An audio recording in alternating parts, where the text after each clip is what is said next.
জবাব চাই, জবাব দাও। জবাব চাই, জবাব দাও। মামলাসীদের প্রতিকে গ্রেফতার করা হলো না, পুলিশ প্রশাসন জবাব চাই, জবাব দাও। জবাব চাই, জবাব দাও। মিথ্যা মামলায়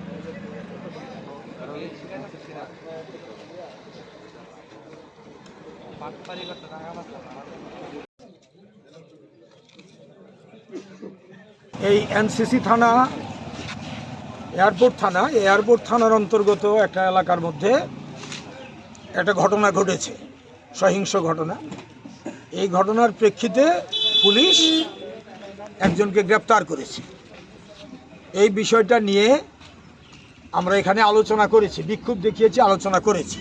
এলাকাবাসীর অভিমত হচ্ছে যাকে গ্রেপ্তার করা হয়েছে তিনি নির্দোষ, তিনি আগের একটা মামলার উনি সাক্ষী, তাকে এইভাবে আক্রোশমূলক গ্রেপ্তার করা হয়েছে, এটা বলা হয়েছে পুলিশকে। পুলিশ গ্রেপ্তার করেছে, পুলিশ বলেছে যে তারা দেখবেন তদন্ত করে, যদি নির্দোষ হয় তারা সেই ক্ষেত্রে অবশ্যই আটকে রাখার কোনো ব্যাপার নেই, তারা এটা দেখবেন। এখন আইনি পদক্ষেপ তারা নিচ্ছেন। আমরা বলেছি কোনো অবস্থাতে যাতে ইনোসেন্ট কেউ এই ক্ষেত্রে পুলিশের নজরে এসে শাস্তি না পায় বা হয়রানি না হয়, হ্যারাসমেন্ট যাতেভাবে না হয়, এটা আমরা বলেছি। তারা একমত হয়েছেন, তারা সেটা দেখবেন বলেছেন। দ্বিতীয় বিষয় হচ্ছে এই এলাকার মধ্যে যাতে কোনো রকম আসন্ন বিধানসভা নির্বাচনকে সামনে রেখে অপ্রীতিকর ঘটনা না ঘটে, ফ্রি ফেয়ার ইলেকশন করার যে জিরো ভায়োলেন্সের যে আওয়াজ তুলেছে ইলেকশন কমিশন ত্রিপুরাতে, এই যে বিষয়টা এটাকে বাস্তবায়িত করার জন্য তারা চেষ্টা করছেন। এখানে নির্বাচন দপ্তরের লোকও ছিলেন, অফিসাররা ছিলেন এবং পুলিশের তো আধিকারিকরা ছিলেনই।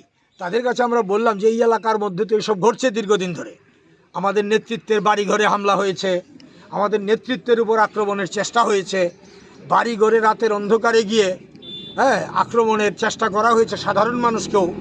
এই ব্যাপারগুলো চলতে থাকলে নির্বাচক বা ভোটারদের মনে যদি ভয়ের উদ্রেক হয়, ভয় থাকে, তাহলে কি করে তারা ভোট কেন্দ্রে যাবেন? আমরা যে বলছি ফ্রি অ্যান্ড ফেয়ার পোল, এটা how is it possible? Zero violence তো হচ্ছে না। এটা তো বিজেপির পক্ষ থেকে, বিজেপির মদতে দুষ্কৃতীরা গোটা এলাকার মধ্যে একটা চাপা উত্তেজনা করে রাখছে। এখন চাপা উত্তেজনা থাকলে, রাতের অন্ধকারে এইসব করলে, তাহলে কি ফ্রি অ্যান্ড ফেয়ার পোল আদৌ সম্ভব? দিকে দিকে করছে তারা, এরকম এখানেও করছে, এটা তো দেখতে হবে। আক্রমণের ঘটনা ঘটলো, পুলিশ গেল, পুলিশ যায় বললে পরে পুলিশ গেছে, আমরা না করিনি, আমরা অস্বীকার করিনি। হ্যাঁ, আপনারা গেছেন, জানালে পরে গেছেন আপনারা, কিন্তু why all this incidents are taking place everyday? এটা তো কাম্য না। প্রত্যেক দিন এই ঘটনাগুলো কোথাও না কোথাও ঘটছে, এটা তো ঠিক হচ্ছে না। এটা তো নির্বাচনের শান্তিপূর্ণ পরিবেশ এইভাবে রক্ষিত হতে পারে না। এটা বন্ধ করা উচিত, এবং করা হচ্ছে একটা মহল থেকেই করা হচ্ছে। এটা তো শাসক দল ভারতীয় জনতা পার্টি, তারা এটা করছে। এই কথাটা বলেছি। আমরা এখানে রাজনৈতিক প্রচার করতে আসিনি।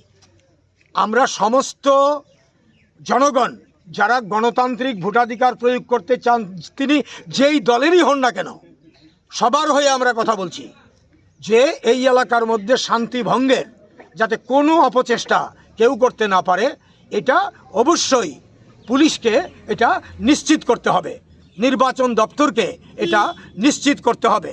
যদি তা না হয় তাহলে আমরা কোথায় যাব? আমরা থানাতেই আসব, আমরা নির্বাচন দপ্তরেই যাব, ঠিক কিনা?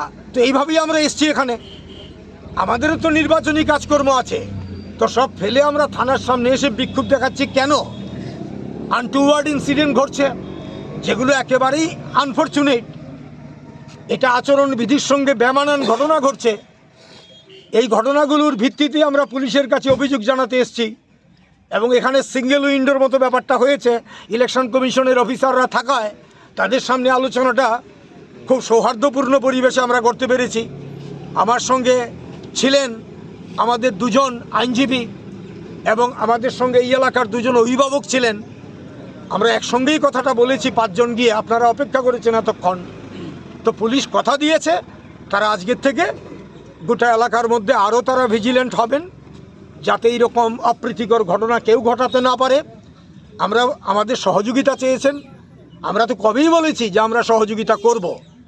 এটা আমাদের অতীতের ইতিহাস, যে always we are ready, today we are ready, always, আগে যেমন ছিলাম এখনও, two cooperate with the police. কাজে আমাদের কোঅপারেশন আমরা এক্সটেন্ড করছি পুলিশের প্রতি এটা, এবং ইলেকশন কমিশনের প্রতি। আজকে আবার আমরা এখানে রিইটারেটেড করেছি, তাদেরকে বলেছি।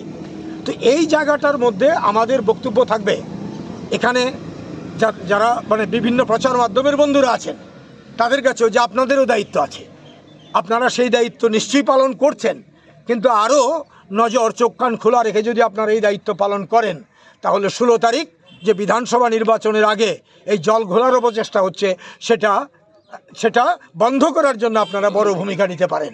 এই ভূমিকা সংবাদ মাধ্যম, সব অংশের জনগণ নেবেন, এবং পুলিশ এবং নির্বাচন দপ্তর তো নেবেনই, এই দাবি তো আমরা রেখে গেলাম। এই হচ্ছে আমাদের দিক থেকে বক্তব্য। আর আমার সঙ্গে যারা গেছেন তাদের দিক থেকে যদি কোনো আলোচনা থাকে তারা বলবেন।